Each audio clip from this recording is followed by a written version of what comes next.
au Polysécure, je suis avec Virginie. Est-ce que tu peux te présenter? Allô, je m'appelle Virginie Arsenault-Jacques, je suis podcasteuse depuis maintenant presque 6 mois. Donc, je suis encore dans mes débuts, mais j'aime bien ce que je fais. Sinon, c'est ça, je travaille en sécurité depuis un petit peu plus que 6 mois.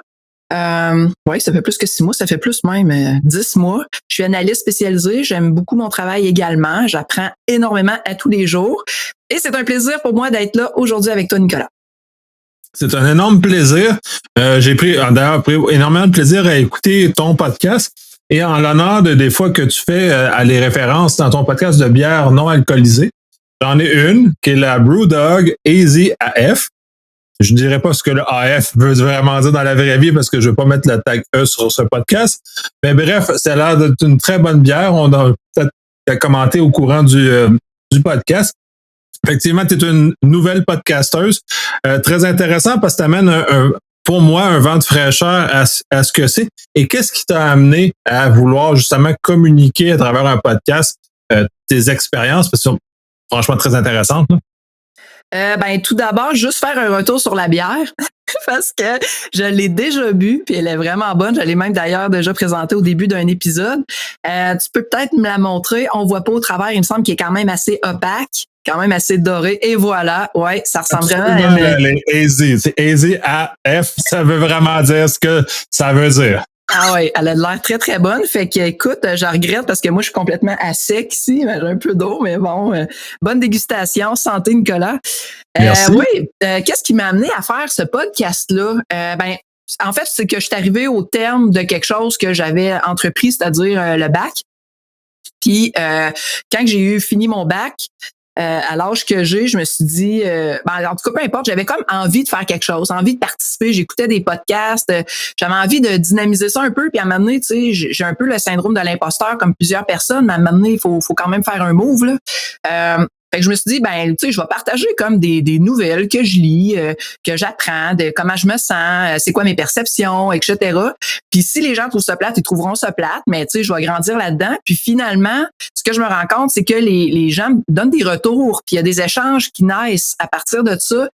Puis finalement aussi, ça m'aide à me motiver pour me garder au courant de l'actualité. Il n'y a pas un matin que je check pas ce qui se passe. Quand j'arrive à la job, moi, mon survol d'actualité est fait, puis je sais déjà sur quoi je vais travailler aujourd'hui, tu sais. Je fais des parallèles avec plein de choses, puis j'essaie de toujours, tu sais, je fais un podcast par semaine, hein, fait que, tu sais, il faut que je livre, là, tu sais, il faut puis je choisis aussi mes actualités. J'essaie de pas nécessairement recouper ce que les autres font, parce qu'il y en a qui font d'autres podcasts qui sont très bien aussi, qui traitent de certains sujets. Donc, j'essaye un peu de varier, puis j'ai pas vraiment de style, tu sais. Des fois, je vais traiter de fraude comme cette semaine, et des fois, je vais aller dans d'autres sujets. Il y a des trucs techniques aussi que j'essaie d'aborder. Fait que j'essaie d'avoir des invités. En tout cas, j'essaie de m'amuser, rendre ça, tu sais, vraiment d'avoir plein de sortes d'ingrédients, puis pas avoir une traque particulière. Effectivement, puis j'adore ça parce que, comme tu le mentionnes, ça l'amène à la discussion. Et c'est probablement le premier podcast que je rencontre où j'ai le goût de communiquer avec la personne qui le produit, justement pour échanger sur les sujets qui sont discutés à plusieurs égards. C'est fascinant parce qu'on a échangé quelques courriels sur différents sujets que tu as abordés dans ton podcast. Ultra intéressant parce que ça l'amène un regard, puis pour moi, un vent de fraîcheur par rapport à ce qu'on est habitué de voir, entre autres dans les podcasts, qui sont généralement de l'actualité et qui commentent ou bitchent l'actualité. Fait que ça, tu sais, on est dans un contexte autre. Là, tu abordes, puis tu même c'est introspectif à certains égards parce que tu abordes ton propre chemin, là, d'ailleurs, comme celui où justement tu parles des différents chemins, des différentes études que tu as faites. Là. Oui, c'est ça. C'était c'est un peu weird, tu sais, quand on s'assit, tu sais, puis qu'on fait un podcast seul, tu sais, moi, je suis comme au 2e étage de ma maison. Là, je m'assieds avec l'ordi. Tu sais, souvent, mon temps est compté. Là, j'ai pas beaucoup de tant que ça pour enregistrer. Je peux pas faire ça de soir parce que chez nous, c'est à air ouverte. Puis on est quand même plusieurs dans la cabane. Fait que, tu sais, c'est comme... il faut que je fasse ça quand les enfants sont pas dans la maison, puis mon chum est pas là, puis qu'il y a pas trop de bruit, ils font pas de la scie mécanique dehors, rien, pas de 4 roues, tu sais.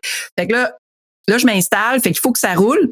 Puis en même temps, je suis toute seule. Fait que là, il faut que tu sais, fait que souvent, tu sais, je me ferme les yeux puis je commence. Puis là, je me rends compte des fois que mais je parle comme ben trop de moi, tu sais. Puis là, je regrette, tu sais. Je suis comme, ben voyons, tu sais, j'ai-tu comme un besoin de communiquer? Pourquoi je fais ça? Pourquoi, tu sais, j'aborde comme les nouvelles en parlant de mon point de vue ou mon expérience. Justement, je fais mon parcours, comment je me sens. Tu sais, là, je suis comme, tu sais, c'est-tu comme une démarche psychologique, mon affaire de faire de podcast-là? Ben, savez-vous quoi? Peut-être que oui, puis ça sera ça, tu sais. Fait que si ça rend un petit côté humain à la techno, tu sais, de finalement que ça passe par moi, tu sais, par comment je me sens pour finalement sortir dans un podcast que vous avez justement un contact avec l'actualité, avec les technologies, puis c'est une fille qui vous raconte ça, un peu émotive ses bords, ben ça sera ça. Puis oui, le parcours que j'ai, écoutez, c'est pas un parcours particulièrement extraordinaire, mon parcours en sécurité, mais je l'ai toujours drivé avec de la passion. J'ai fait les choses qui me tentent. Puis c'est sûr que oui, tu sais, je suis une mère de famille, je fais du sport, le jardin, tout ça, tu sais, je fais mon pain, je fais mon savon, tu sais, mes herbes, tu sais, je fais tout chez nous. Tu sais, je suis très, très, très occupée, mais il reste que la sécurité de l'information, c'est un sujet qui demande énormément d'investissement personnel.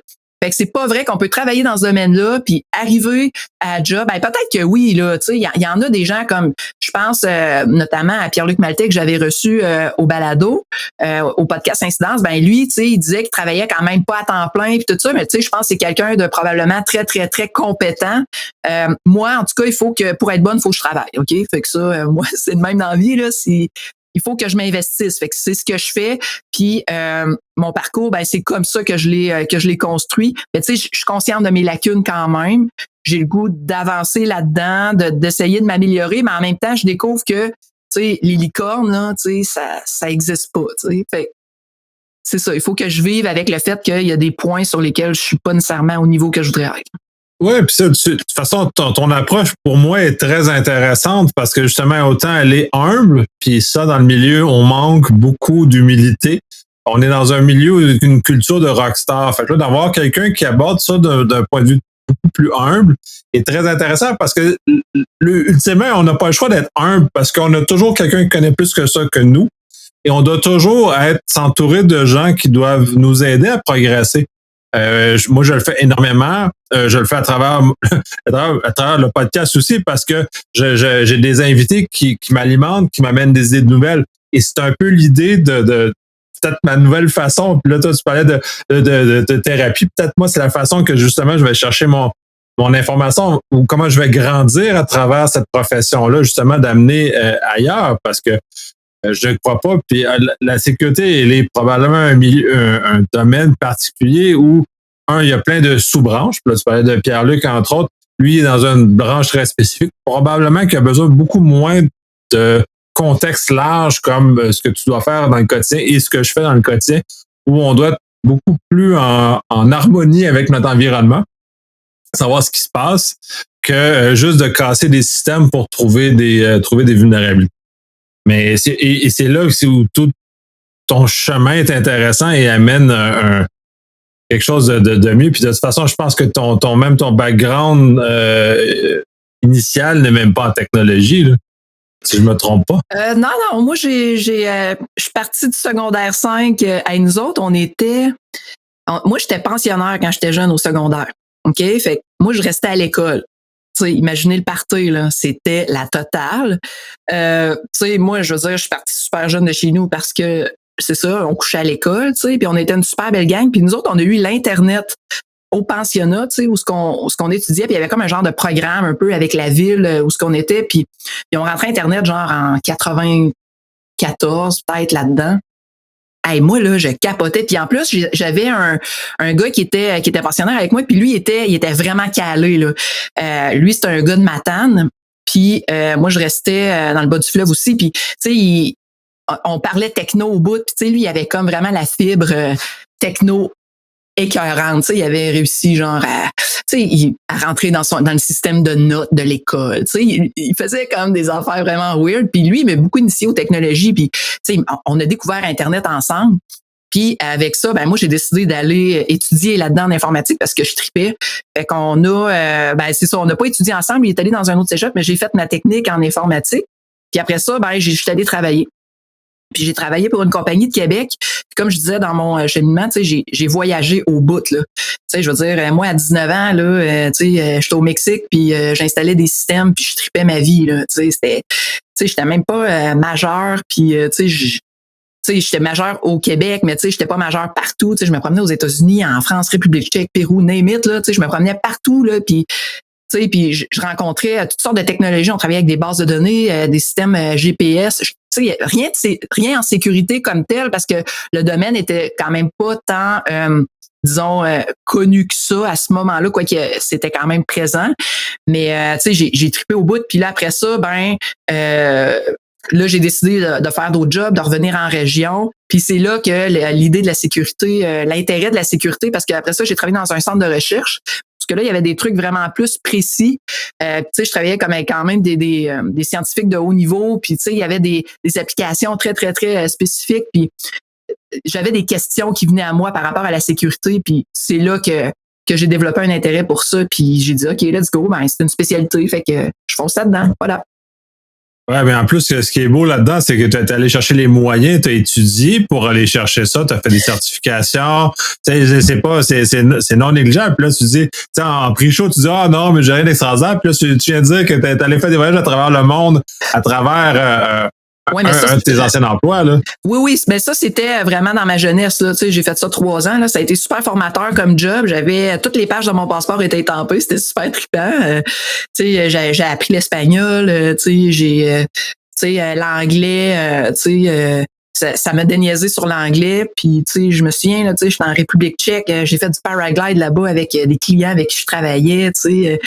Alors, tu sais, j'ai vécu le changement de la monnaie en Europe en euros. Tu sais, c'était quand même trippant. Mais bon, à un moment donné, là, ça, c'est la vie de jeunesse. À un moment donné, on se stabilise. Tu sais, on a des enfants, on s'ajoute une maison, on a une vie un petit peu plus normale. Mais c'est sûr que cette expérience-là, disons, de voyage, puis de travail à l'étranger, tout le temps dans l'aventure, à me déplacer, puis à pas avoir de point fixe. Tu sais, je veux dire, moi, j'étais jamais chez nous. Ça m'a quand même déniaisé dans la vie. Tu sais, j'ai pris quand même confiance en mes moyens, puis peut-être que c'est ça qui m'a permis finalement de me lancer dans un projet d'études un peu plus tard, là, tu sais, justement de faire mon bac. Tu sais, moi, mon père m'avait dit, quand j'ai arrêté ma technique, il me dit, tu fais la gaffe de ta vie, tu sais. Tu devrais vraiment aller à l'université maintenant, à la fin de à la fin de mon deck, il me dit, tu devrais aller faire ton bac tout de suite. Puis t'sais, mes parents m'ont payé mes études, ils ont été super généreux, ils m'ont tout le temps backé. Moi, j'ai pas travaillé en étudiant, là, ils ont tout payé, mes parents, ils ont vraiment été cool. Puis mon père m'a dit, on va payer tes études, va à l'université. Puis là, j'étais là, hey, non, mais man, moi, j'ai le goût de vivre, là. J'ai le goût de voyager, j'ai le goût de travailler, j'ai besoin de cash, tu sais. Puis là, ben finalement, c'est ça que j'ai fait, mais je suis contente parce que quand je suis rentrée à l'école après ça, à l'université, à Polytechnique, là, j'étais vraiment motivée. Puis je savais exactement ce que je voulais faire. Puis j'étais à fond là-dedans, là, tu sais. Sauf que j'ai été déçue du programme. Tu sais, ça a pas, je l'ai fait, ouais, là. Mais passionné comme t'es, c'est difficile de réussir à étancher ta soif de connaissances. Je peux comprendre ça. Il y a et pareillement, j'ai fait mes études universitaires plus tard parce qu'au moment, à 19 ans, j'étais pas prêt à ce genre de choses-là dans ma vie. J'étais prêt à autre chose. Il fallait que je fasse des expériences de vie avant, un peu comme les tiennes. Un peu moins funky. Là. Je ne vais pas faire de voyage à travers le monde, mais quand même, j'ai quand même exploré des situations qui amènent une perspective sur la vie qui est différente. Fait qu'ensuite, tu arrives à l'université, puis j'ai étudié quand même, moi je l'ai pas encore terminé, ça c'est une autre histoire, mais ça, je m'aligne un jour, je vais finir par le finir. C'est un projet à long terme, c'est comme une hypothèque. C'est un projet très long, mais je vais plus sur la base d'intérêt. Fait que là, tu sais, j'ai étudié, j'ai fait un certificat en droit parce que je voulais savoir comment ça marchait. J'ai fait un certificat en domaine en système d'information parce que je voulais savoir comment ça marchait. Et là, je m'aligne pour un certificat en criminologie parce que je veux savoir comment les esprits criminels fonctionnent. Pourquoi ils font ce qu'ils font. Puis c'est cette curiosité-là qui continue à m'alimenter puis probablement qui amène où je suis. Et exactement où le même type d'énergie, j'ai l'impression que la tienne, espèce de toujours vouloir comprendre ce qui se passe devant soi puis d'aller plus loin parce que dans ton podcast, tu parles justement sur les études, tu as fait des affaires, peut-être en enquête, entre autres. Ça, c'est qui est très intéressant. Moi, m'intéresse un peu moins, mais qui a certains volets très intéressants, puis probablement très utiles en informatique aussi. Là. Fait que... Oui, c'est ça. Puis également, quand on fait des trucs comme ça, on rencontre du monde. T'sais. Moi, c'est ça que j'ai aimé dans le parcours que j'ai fait à Polytechnique. Au-delà que, bon, je suis restée sur ma soif, j'ai vraiment rencontré du monde hot. Puis, tu sais, ces gens-là, là, ils m'ont tellement apporté, là, tu sais, puis c'est des gens qui ont la même passion que moi. Fait que encore aujourd'hui, quand j'ai des questions, n'importe quoi, des questionnements, ou j'ai vu telle affaire dans l'actualité, il me semble telle affaire, ou tu sais, j'échange avec eux. Fait que je me suis comme créé un genre de petit cercle de connaissances, de personnes, un réseau, je dirais même intime parce que ce sont devenus des amis. D'ailleurs, je vais les voir en fin de semaine. J'ai vraiment hâte, là. Ça fait longtemps qu'on s'est pas vu, là. On va se voir. Puis, tu sais, c'est cool, là. Puis tout ça, ça naît d'une passion commune pour la sécurité informatique. Fait que, tu sais, moi, je suis contente. Tu sais, je fais du jogging, j'ai des partenaires de course, genre jardinage avec du monde. Mais sinon, en sécurité, autour de moi, ici, physiquement, il y a personne. Puis, fait que je suis contente parce qu'au travers de la Polytechnique, j'ai rencontré ces gens-là. Ils restent pas proches de chez nous, mais on s'est quand même rencontrés à quelques reprises. Tu sais, je me rappellerai tout le temps, on passait tu sais, pour faire les examens de la Polytechnique, il fallait se déplacer à Québec. Je pense que c'était au Cégep Garneau, genre, il y avait comme des locaux. Puis, eux autres, ils venaient comme du coin plus de, genre, entre Québec et Montréal. Fait qu'eux autres, ils avaient le choix d'aller soit à Polytechnique ou de venir à Québec. Puis, à un moment donné, il avait dit, ben, toi, Virginie, tu vas aller à Québec faire tes examens. Fait qu'on devrait aller manger au resto avant, tu sais. Fait qu'on s'était ramassés aux Trois Brasseurs, mais tu sais, on s'était jamais vus, là. Puis là, ça faisait quelques sessions. Non, c'est un peu, on avait fait un travail de session ensemble, mais ça avait vraiment matché. Puis on avait tripé dans notre travail de session. Puis on avait fait des affaires comme complètement capotées. On s'était comme surpris nous-mêmes au travers de nos réalisations. Fait que là, on s'était rencontrés aux Trois Brasseurs avant de passer l'examen. Ah, mais là, genre, on avait pris de la bière, là. C'était pas vraiment responsable notre affaire, tu sais. C'était comme, on est donc bien content de se voir, tu sais. Puis là, on avait été passer l'examen, puis là, c'était comme, ah non, mais on n'est pas en état de faire un examen. Là. En tout cas, fait que, bref, ça avait été agréable. Puis depuis ce temps-là, finalement, on s'est toujours, on a toujours gardé contact. Fait que moi, je trouve que finalement, il y a une belle communauté autour de la sécurité informatique, puis de faire le balado, ça me permet de m'intégrer finalement à cette communauté-là plus facilement. Puis tu sais, tu as été le premier, Nicolas, à m'écrire. Quand j'ai commencé le podcast, tu as été la première personne à m'écrire puis à me dire hey, c'est cool ce que tu fais. Tu sais, tu m'as comme fait des encouragements. Puis, tu sais, je me souviens, tu sais, j'avais écrit justement à une de mes amies, j'avais dit hey, j'ai d'avoir des encouragements de quelqu'un, c'est cool, tu sais, c'est pas toi qui me les as donnés, c'est quelqu'un d'autre, tu sais. Fait que ça, j'ai trouvé ça le fun. Puis, après coup, il y en a eu d'autres. J'ai eu d'autres personnes qui m'ont contacté. Pas des dizaines de milliers, là. Mais tu sais, j'ai eu tu sais, peut-être, je dirais peut-être une quinzaine de personnes qui, soit par LinkedIn, soit via l'adresse, qui m'ont contacté pour me dire qu'ils trouvaient que tu sais, c'était intéressant le podcast, puis qu'ils écoutaient ça, ça les relaxait, puis ça fait du bien, tu sais, finalement, de voir que qu'on a finalement des passions communes, puis que c'est bienvenu finalement pour eux d'avoir quelque chose de nouveau à écouter, quelque chose de plus. Ouais, ben c'est important cette communication-là, puis ne pas de cette communication-là, elle est au cœur même de ce qu'on fait. Et comme tu dis, ça permet de monter le réseau. Le podcast, peut-être, là, mais le fait que tu aies justement étudié puis aller chercher ces contacts-là avec ces gens-là, ça fait une énorme différence. Puis j'imagine, puis là, c'est la question que je vais aller, c'est en région, parce qu'en dans plus grand sens, on peut dire que Québec est un grand centre.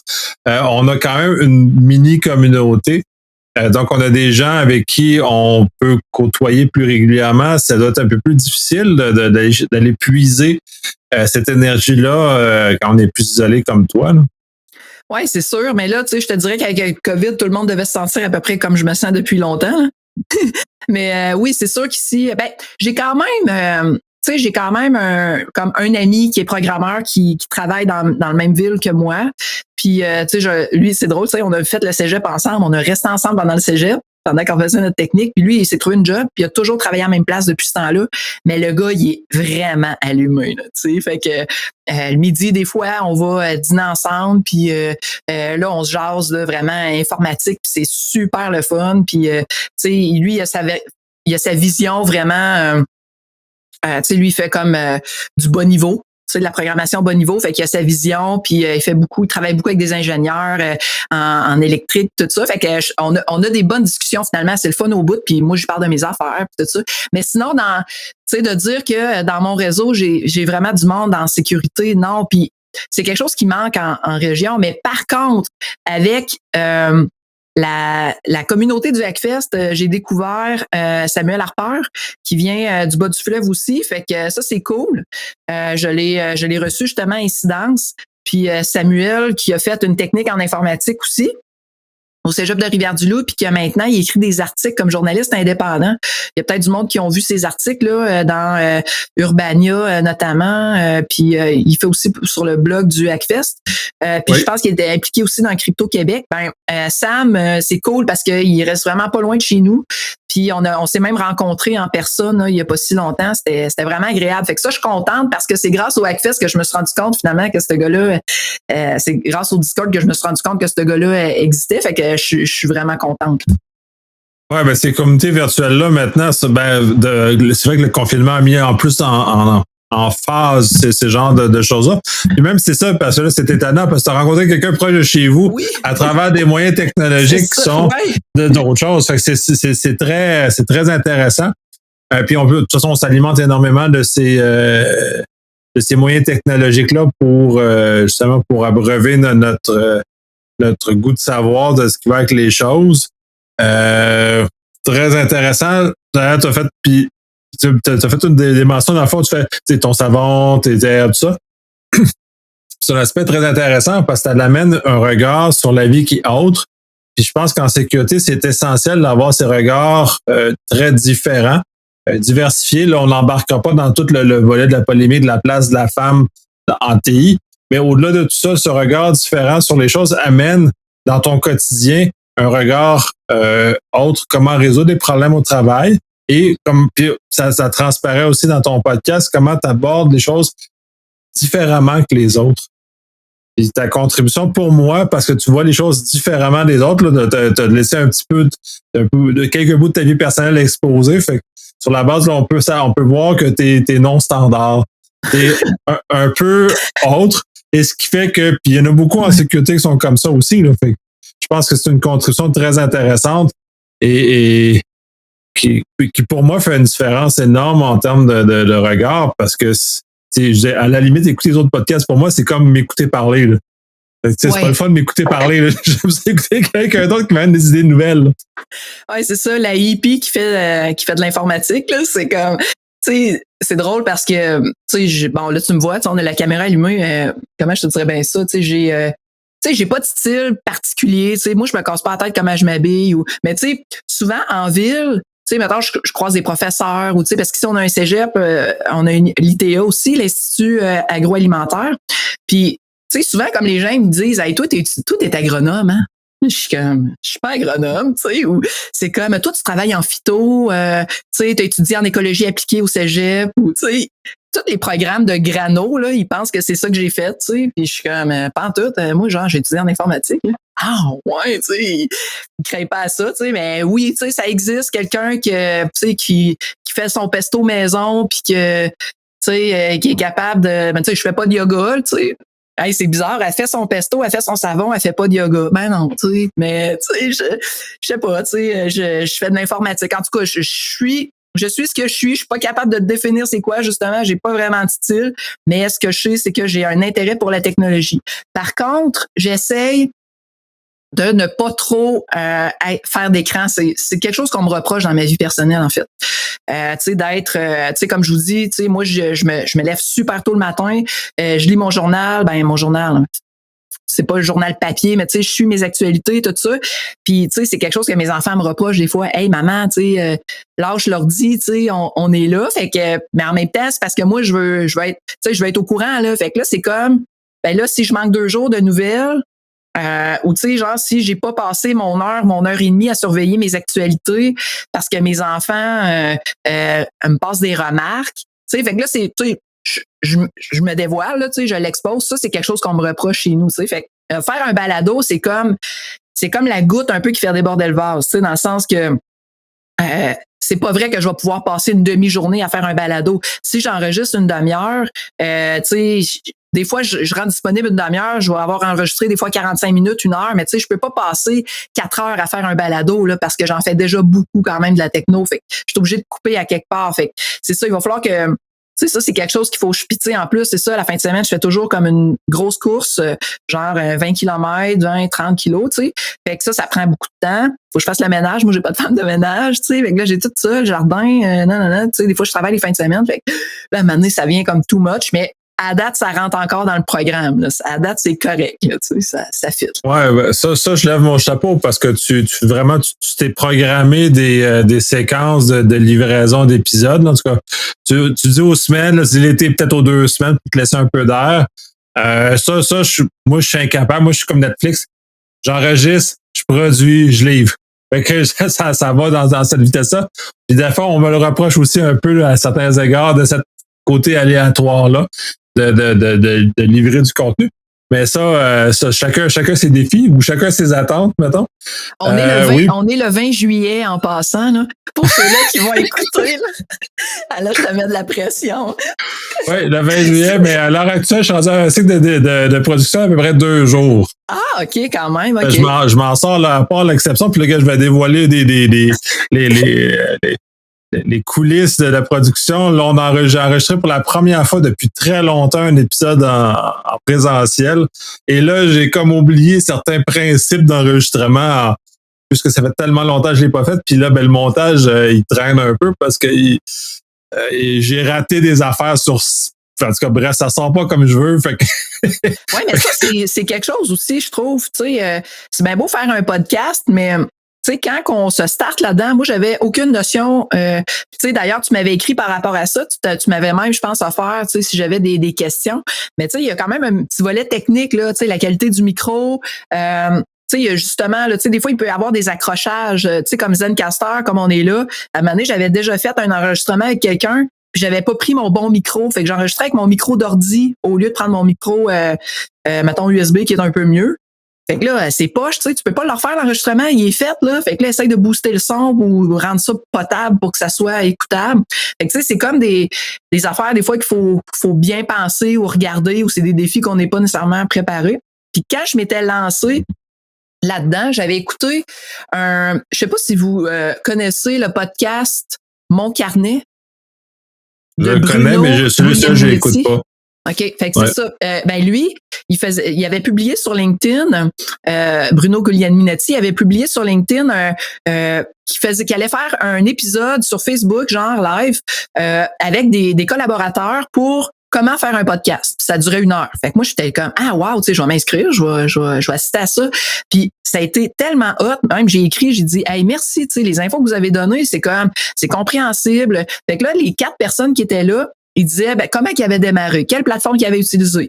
Il y en a qui avaient fait des trailers. Moi, je savais pas c'était quoi un trailer. Là. Il y en a qui n'avaient fait, puis il y en a qui n'avaient pas fait. Puis la toune, t'as mis où, tu sais? Est-ce que, puis tu te fais-tu un cue, puis à la fin, comment tu fais ça?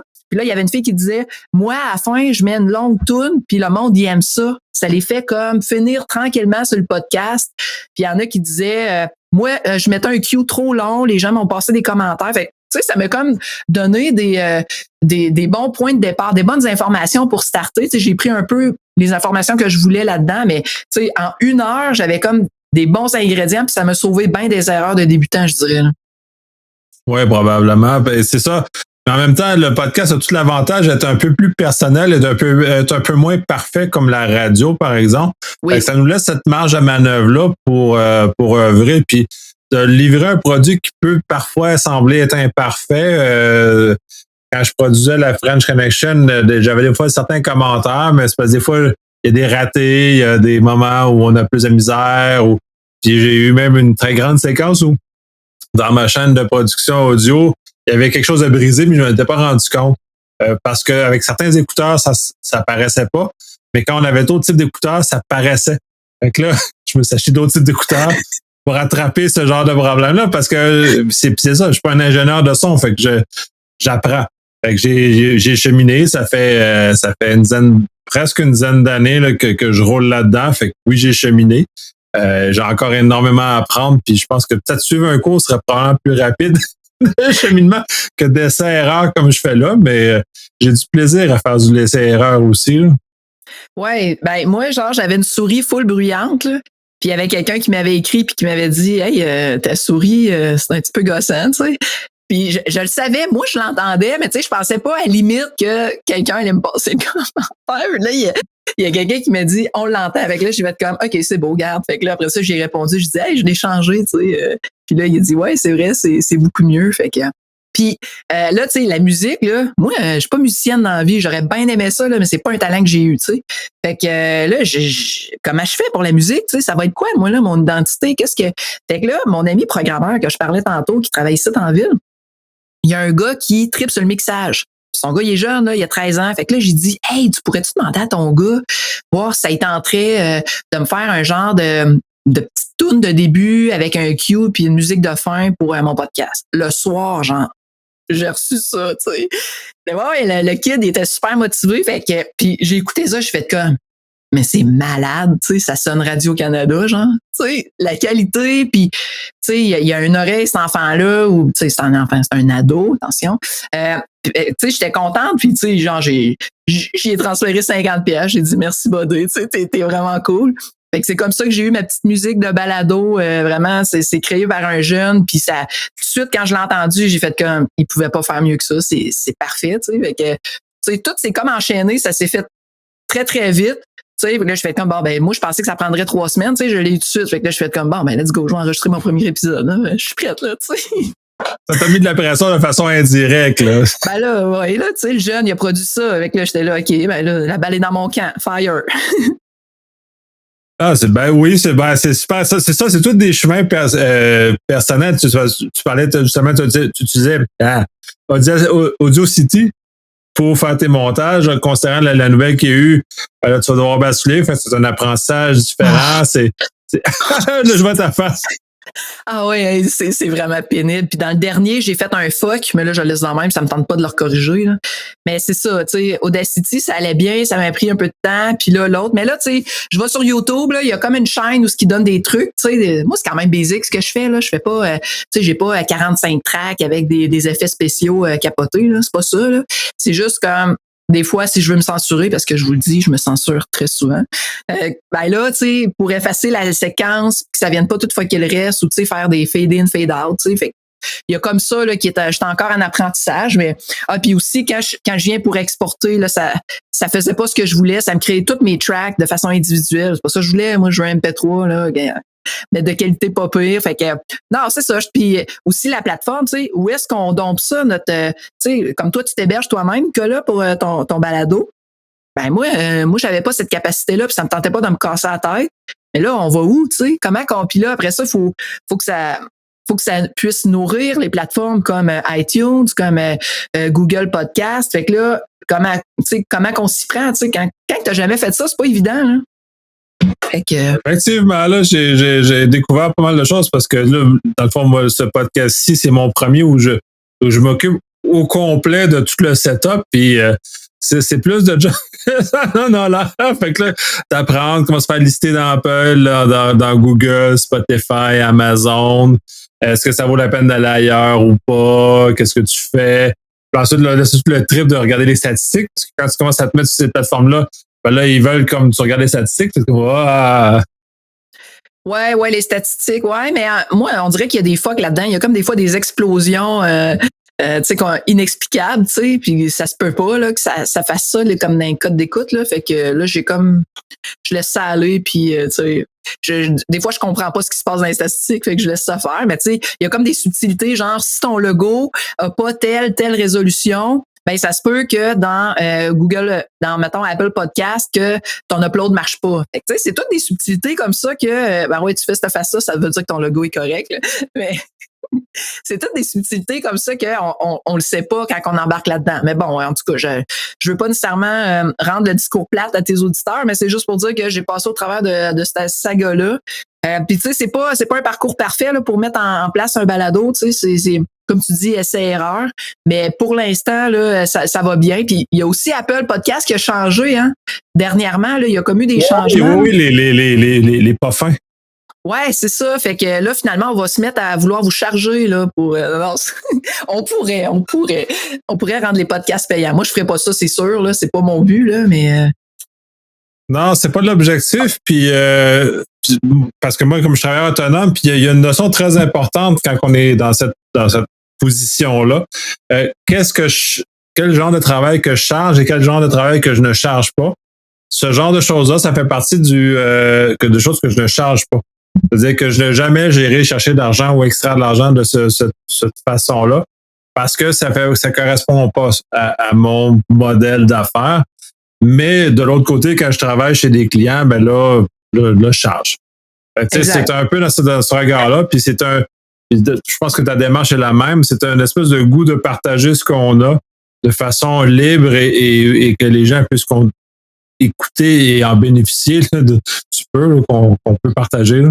Oui, c'est vraiment ça. Moi, je vois ça comme une contribution. Puis c'est drôle parce que mon gars, mon plus jeune à la maison, ben lui s'était mis à faire un balado aussi, comme il peut. Genre, lui, c'était comme les animaux d'ici. Fait que là, il avait pris genre le iPad, puis là, il y avait des fiches d'animaux.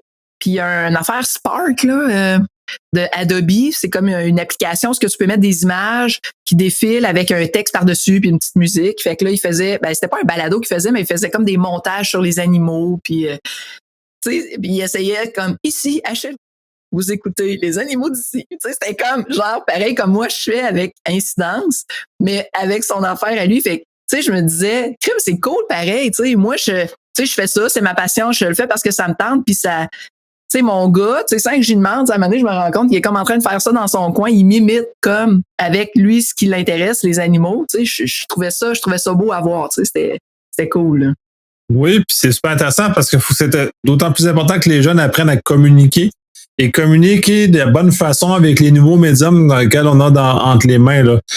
Utiliser YouTube, utiliser les balados, utiliser SoundCloud pour ta plateforme. Là. C'est une très bonne idée. J'avais jamais pensé à regarder de ce côté-là. Tous ces nouvelles façons-là de communiquer, puis en dehors de l'espèce de l'affaire d'influenceurs, toutes ces affaires finalement, on veut nous vendre des affaires à travers des gens qui parlent sur Internet. Si ces gens-là peuvent communiquer de l'information pour le plaisir de communiquer de l'information, c'est un beau cadeau que tu peux faire à tes enfants aussi, de les amener à s'éveiller à ce genre de choses-là. Oui, c'est ça. Il n'y a pas juste des vidéos drôles sur Internet. Là, il existe d'autres choses. Là. Tu peux, justement, il peut y avoir des balados sur les sujets qui les intéressent. Ça, c'est cool. Puis, Nicolas, je voulais revenir sur un sujet que tu as parlé tantôt. Tu disais, moi, le fait que j'enregistre un balado, c'est une contribution. Comme Michael Bazzell, là, celui qui fait le OSINT Privacy, je sais pas quoi, show. Là. Bon, lui, je l'écoute, il sort son podcast le vendredi quand il en skip pas. Puis, lui, il est gratuit son balado. Puis ce qu'il dit, c'est que pour payer son balado, parce que lui, il veut vraiment rester indépendant. Pour lui, c'est super important de tout ce qui est produit, de tous les commentaires ou les critiques qu'il va faire par rapport à des plateformes ou des peu importe quoi. Fait que lui, si on veut l'encourager, on achète son livre, c'est clair. Hein? Fait que moi, je l'ai acheté son livre. Là. Pourquoi? Parce que je l'écoute son balado, puis justement, c'était ma façon de contribuer, puis on veut que ça reste gratuit quand même, t'sais. Fait que là, tu vas dire, ouais, mais t'avais juste, probablement, je m'abonnerais pareil, mais je trouve ça cool. La façon qu'il fait, c'est gratuit. Puis, si on veut l'encourager, on achète son livre. Puis, en même temps, je veux dire, son livre, c'est capoté, là.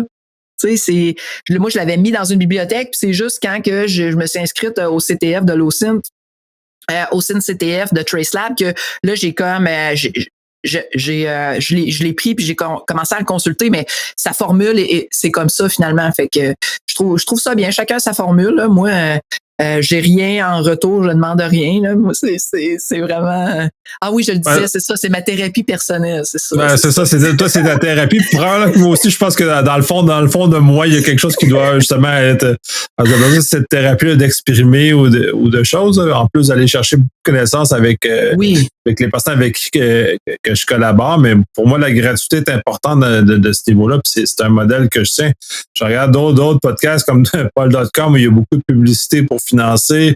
Il y en a qui vont finir par charger. Il y en a qui, chacun ses choses. Moi, je suis pas nécessairement d'accord. Je suis d'accord avec le podcast que tu fais référence, garder son indépendance. C'est très important. Ça me permet de garder une certaine forme de ligne éditoriale non teintée. Même si on a tous nos billets qui sont les nôtres, là, mais au-delà de ceux-ci ne sont pas incités par un tiers parti qui viendrait influencer ou dire que quelque chose qui est très bon quand on est fait. Je pense le contraire. Qu'est-ce que je dis et ce que je pense, il n'y a pas de faux semblant, puis je pense que c'est important aussi. Là.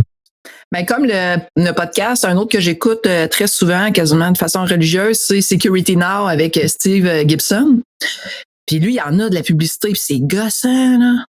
Tu sais, c'est comme un gars qui est avec lui, puis tu sais, il fait son speech, tu sais, souvent au début, puis il l'a fait comme 2 fois au travers du podcast. Mais c'est vrai que c'est tannant, mais tu sais, le contenu de ce balado-là est tellement pertinent. Là.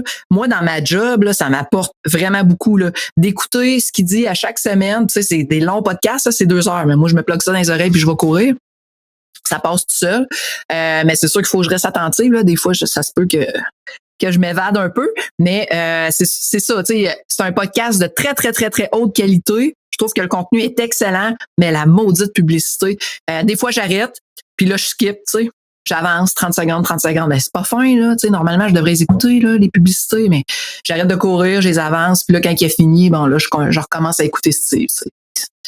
Ouais, ben, moi, je vois le podcast, je ne trouve pas que c'est un modèle qui fonctionne bien avec la publicité, mais ça, c'est peut-être une question d'habitude.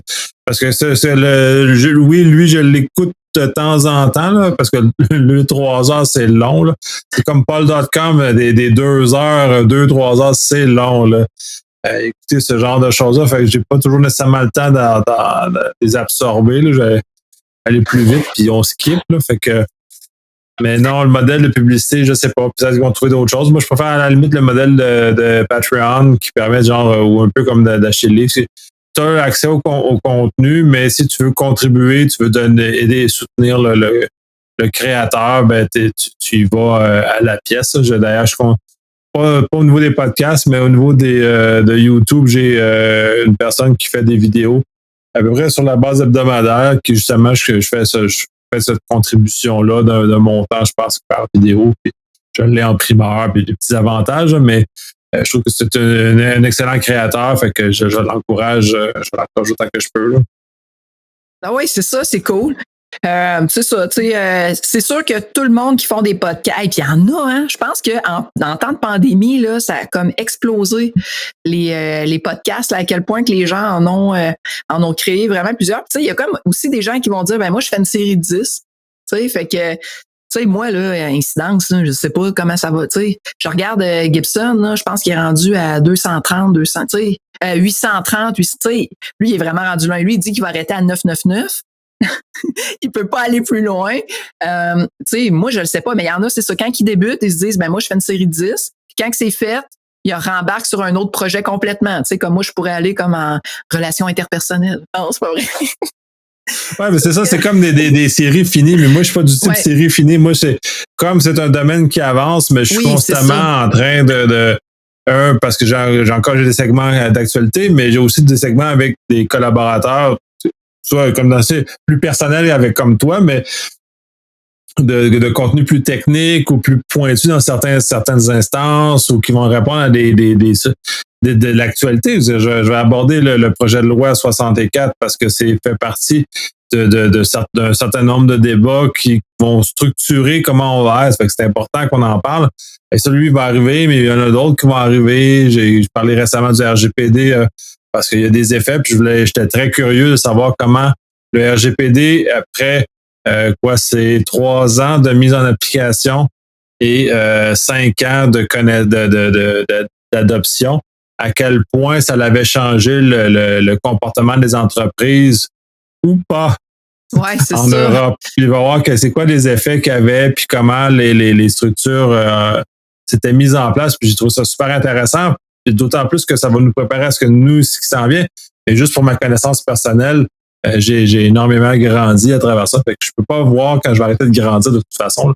Ça serait insolent de dire que je vais arrêter de grandir à un moment donné. Là, c'est un peu addictif aussi, tu sais. c'est comme, hey, ça, je vais en parler. Tu sais, des fois, on passe sur quelque chose, hey, ça, il faut vraiment que je fasse un épisode là-dessus ou telle personne, genre, j'aime son énergie, j'aimerais la recevoir, il me semble qu'on va faire des beaux échanges ensemble. Tu sais, il y a toujours comme des opportunités qui se présentent puis qu'on aimerait ça, rapporter ça dans notre balado. Moi, tu sais, comme un matin, justement, j'ai pris des notes sur quelque chose que j'ai vu puis, tu sais, je vais en parler la semaine prochaine, en fin de semaine, quand je vais enregistrer mon balado. Fait que moi, je suis comme, c'est vraiment intégré présentement. Là. J'ai comme j'ai comme vraiment une facette balado dans à peu près tout ce que je fais, tout ce que, tu sais, je sais pas, ça me tente de partager, puis ouais, c'est voilà. Oh ouais, j'ai plein d'idées, oui, puis c'est pareil, c'est ça, genre, j'ai une plus petite cette semaine, mais des fois j'ai des plus grosses semaines d'enregistrement où j'enregistre plusieurs épisodes, puis l'affaire, je suis comme Netflix, fait que moi, j'ai balance tout de suite quand ils sont produits. Mais tout dépendant des sujets puis de la disponibilité des personnes qui veulent partager. Puis c'est ça aussi qui est le fun, parce que c'est de rencontrer d'autres gens qui veulent partager gratuitement leurs connaissances et qui nous offrent ça à tout le monde. C'est pour le bénéfice de tout le monde. Donc, moi, je grandis parce que je leur parle. Mais là, je grandis, je peux juste moi, là, je permets aux autres aussi de pouvoir accéder à ces connaissances-là de ces gens-là, qui sont très brillants par ailleurs, là, et beaucoup plus que moi à bien des égards. Donc, c'est très intéressant de pouvoir ouvrir cette connaissance-là sur tout le monde. Là. Puis, tu sais, comme un type d'invité que moi, j'ai pas le réseau vraiment pour... là, je suis comme en train de te lancer un défi. Là. Moi, j'ai pas vraiment le réseau présentement pour inviter ce type de personnes-là, mais inviter comme un dirigeant d'entreprise.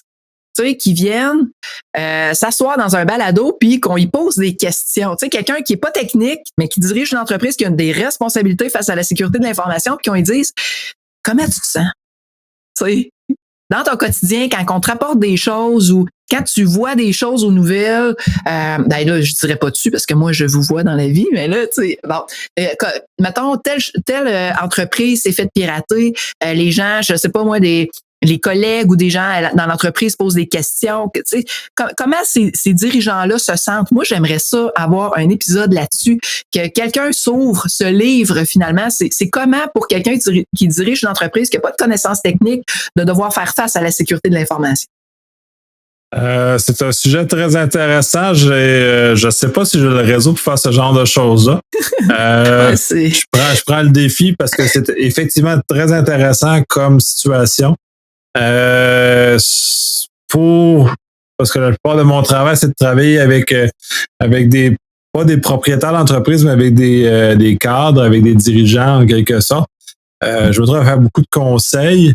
Fait que je suis habitué de travailler avec eux autres, les considérations qu'ils ont, puis comment on regarde cette situation-là. Mais au niveau, disons, on va dire d'une PME, je ne sais pas à quel point, comment eux, quand la nouvelle tombe, quand il y a un incident qui arrive dans une compagnie similaire à la leur, comment eux, ils le vivent ou est-ce qu'ils sont interpellés, tu sais? Est-ce que ça les shake? Est-ce que ça les interpelle? Je sais pas, moi, mettons qu'il y a une compagnie de couvre-plancher, là, qui je sais pas, moi, qui s'est fait pirater, là, puis là, ils ont plus accès à leurs données, leur carnet de commandes, tout est, tu sais, il y a plus rien qui marche.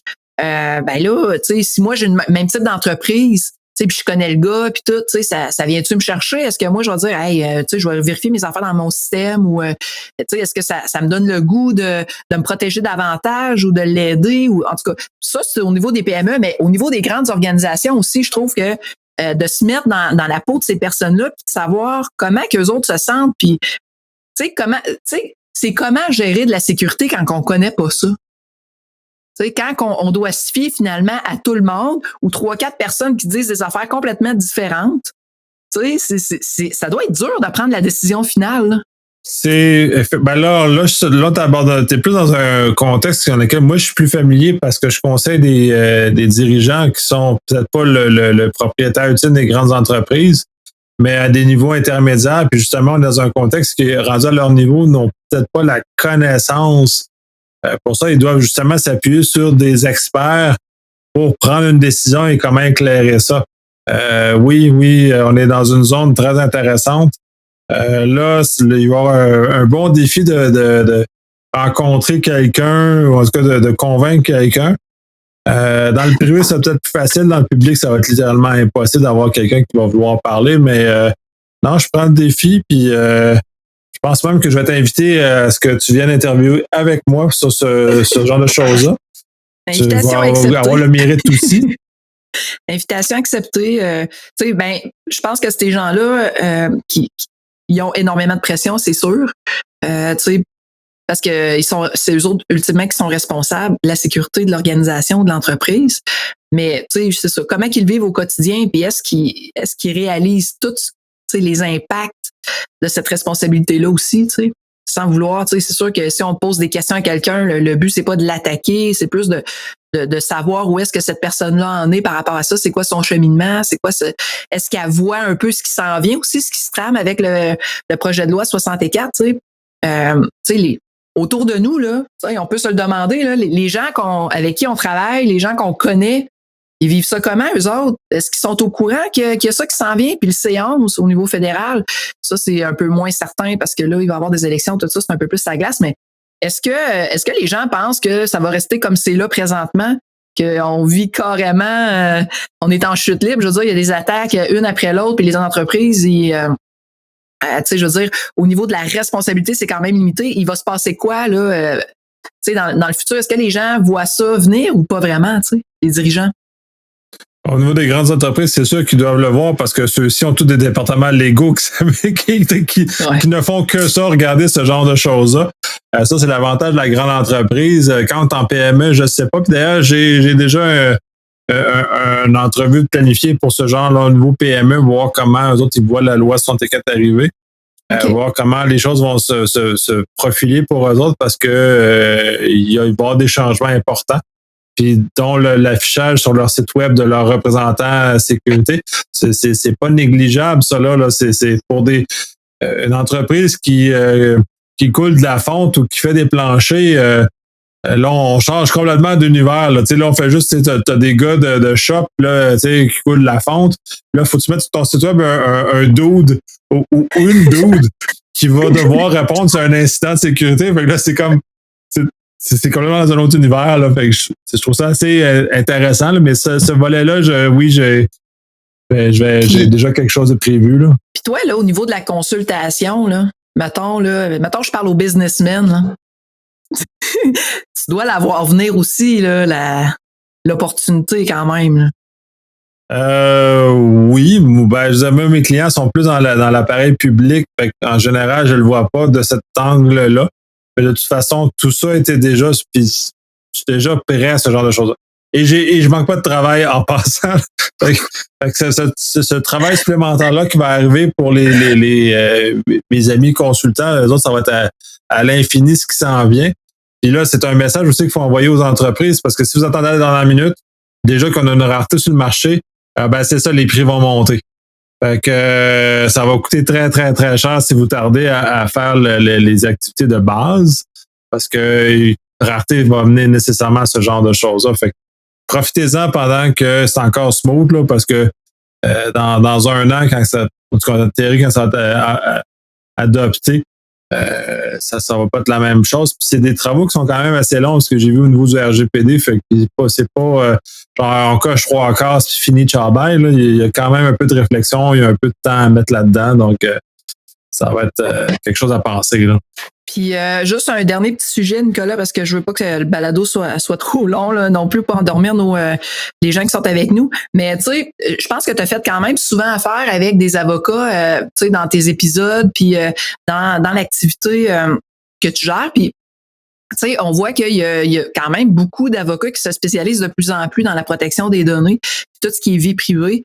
Est-ce que toi, as-tu cette sensation-là aussi? Est-ce que tu as cette perception-là que c'est quelque chose qui intéresse de plus en plus les avocats de se spécialiser dans ce domaine-là puis d'avoir la fibre un peu techno? Je sais pas si on peut dire d'avoir la fibre techno, mais je sais que le domaine de la protection de la vie personnelle, en tout cas, peu importe qu'on veut le nommer, parce que je trouve que la façon de le dire en français, c'est inexact par rapport à comment c'est en anglais. En anglais, c'est privacy. Privacy, c'est pas vie privée. En français, c'est une mauvaise traduction. Fait que ça représente pas exactement le même concept. C'est-à-dire, si on prend le concept de privacy, oui, il y a une montée d'intérêt pour les cabinets d'avocats pour ce genre de choses-là, dont certains se spécialisent dans ce domaine-là d'ailleurs, parce que ça va en croissant. C'est de plus en plus compliqué, ce milieu-là. Puis si on est mal outillé avec...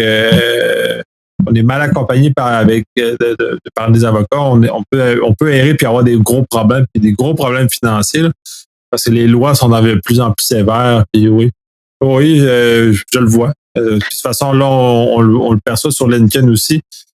Beaucoup de cabinets affichent des analyses à loi, soit du projet de loi 64. Fait qu'on voit l'engouement pour ce genre de choses-là. C'est bien, puis je trouve que c'est le fun d'avoir des gens hors de la technologie qui commencent à aussi adhérer à des choses qui nous tiennent à cœur, nous, en technologie, qui ne sont pas... je suis pas un avocat, puis je suis pas dans une valeur, ça me tient à cœur, ça m'intéresse beaucoup, cette loi-là. Parce qu'elle va avoir des bénéfices certains, elle va amener des changements de comportement.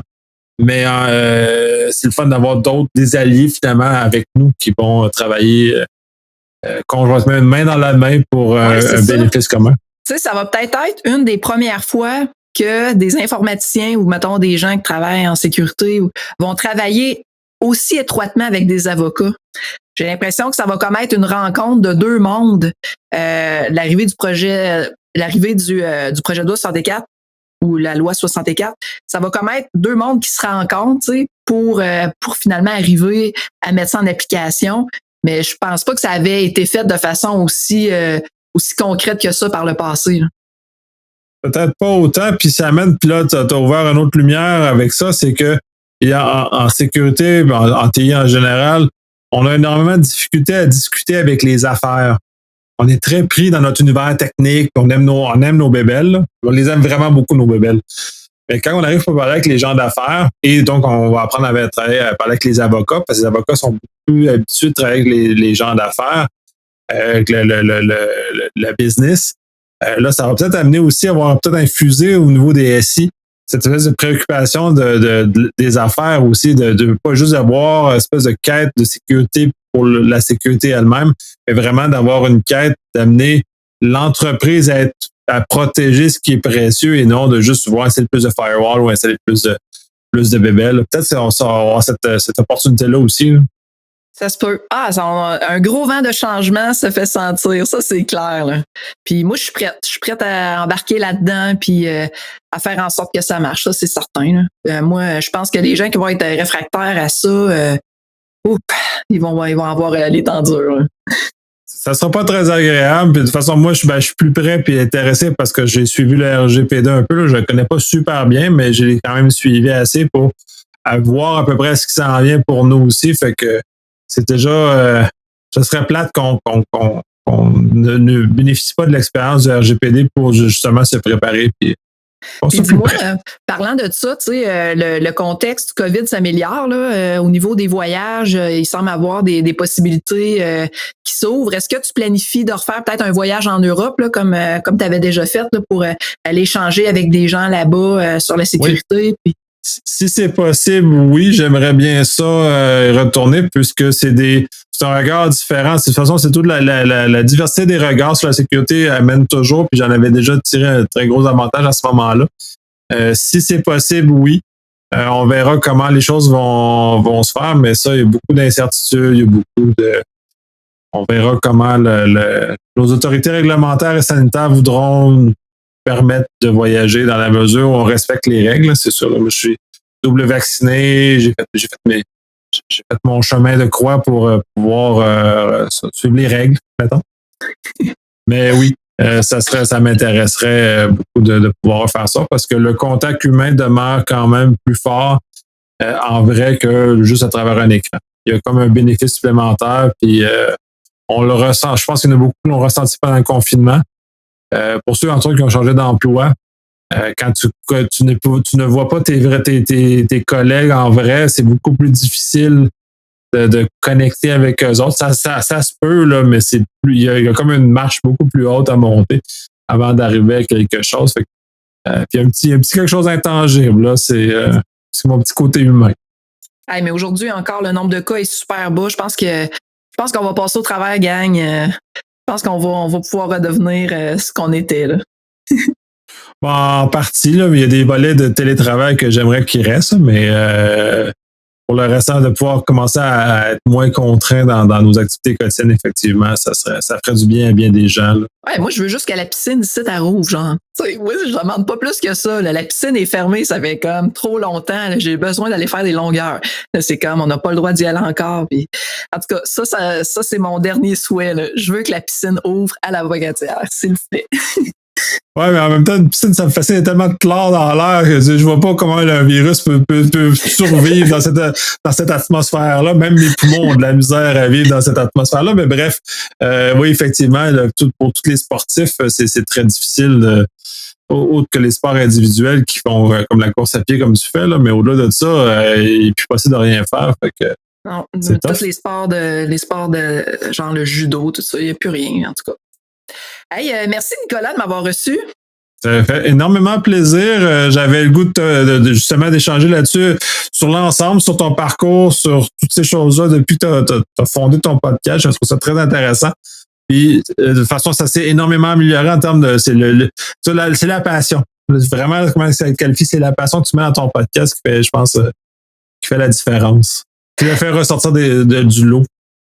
Ouais, puis j'essaie de changer des tics de paroles, de dire tu sais. Tu sais, des fois, j'ai l'impression que je parle un peu comme une bûcheronne. Là. J'essaie un peu d'arranger ça, là, dire des tu sais, puis je dis souvent finalement, puis des petits mots comme ça, mais là, je prendrai pas des cours de diction, là, il va falloir m'en dire un peu de même, mais je travaille là-dessus. Fait que merci de m'avoir reçu, puis j'espère qu'on pourra refaire des épisodes ensemble, Nicolas.